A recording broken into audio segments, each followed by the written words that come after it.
Hey Tulip, how you doing? Or hey Tulip Strategies. Interesting question. And I know there's an article about this that you posted. Does your company need a Spotify playlist? To me, this is actually quite interesting because I think people are looking to engage with brands not necessarily via blog posts and written content. They're looking to understand more. Oh, I think social media is a really good way for brands to convey their personality. And I think for me, it comes down to a couple of things. I mean, I say so. If I start with using us as a good test case because uh, well, you could say I know our audience in a way. So I think for us here at Fridge Magazine, it would be difficult because we've got a good idea that our site's mainly used by 30 to 45-year-olds, and there are some 25 to 30-year-olds in there as well. Now they all tend to they're all from all around the world. About 50% are from the US, pretty split men and women. And as soon as you get into that sort of very, very generalized area, that I would say, especially that sort of age range that could be insulting here and almost say that don't follow necessarily social trends, I think it would be very hard to create a a playlist to sort of work for that. I do have some friends that I think this might work for, and I've suggested to them a few times. So I hope they're listening and take it on board for the millionth time. Me saying this, Missionary, they're a really fantastic company who connects small businesses with students based in Bristol in the UK, and their biggest or biggest users will be students because you need maybe 10 students for every one job posting maybe.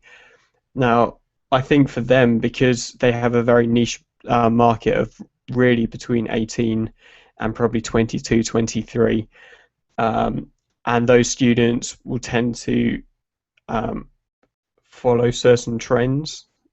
I would argue that they're a lot more in touch with a very specific um, idea of music, of being a bit more underground, probably dance music at the moment because that's the main thing.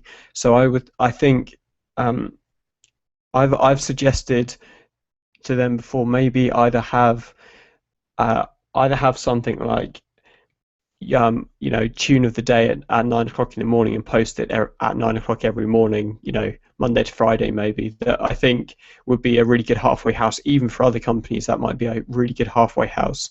Or to have a Spotify playlist. I believe in some, so I think it might actually work for them in a way, because you could also do things like um, playlists to work to. And I have to say, we've actually done one on with Fridge Magazine. We've done an entrepreneurs playlist that I'll see if I can find the link and link to in this article as well, and this post. So again, I think maybe certainly for the student side, that might be a really interesting way to initially connect with with you guys, with people. So if you've got a very, very specific audience of, say, a 2 to 3, 4 year age range, and they're likely to follow some level of pop culture, I would say having a playlist is a pretty good thing. And the so I think you can also have different playlists for different times. So like I was saying, for us, we do actually have a playlist for entrepreneurs, an hour's piece of music that you can.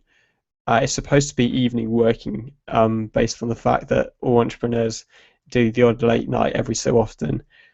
But I think also, we could certainly look at producing other playlists that isn't, for us, it wouldn't be a huge, great magnet to draw people in. But for someone like Missionary that has a very specific target audience, I think that would work really well. If we looked at other businesses, if we looked at, say, I know a company that does this really well, is a really funky, cool barbers in that one of my friends recently started, and I think it's called Shotgun Barbers. So if you search Google for that, it's based in Bristol in the UK. They do, I think, every day they pretty much find a vinyl record. So again, it's not quite the same thing, but they, every day they put a uh, they have their vinyl record of the day, and I just think it's really quirky. It appeals to their sort of quite cool, trendy target audience, and they do stuff from every era in a way. So I think maybe not going the full playlist route, but even barbers can have a playlist or have some tunes that they're playing each day. Um, uh, so I guess not everyone's going to be suited to a full-blown playlist, or if you do, I think for someone like us, we can theme it to late night working or relaxing morning working or something like that. Or if you're lots of actual companies, I do believe could benefit from the tune a day style thing, style posting and post that across social media. Whether you use a YouTube clip or take a picture of your stereo playing in the morning or your iPod or whatever. I think there's a few different ways there, and so it's not just necessarily a Spotify list. I think there's other ways to bring music and personality into your business, really. So, yeah, just a couple of my views. I hope that's helpful, and I look forward to catching you on the community soon.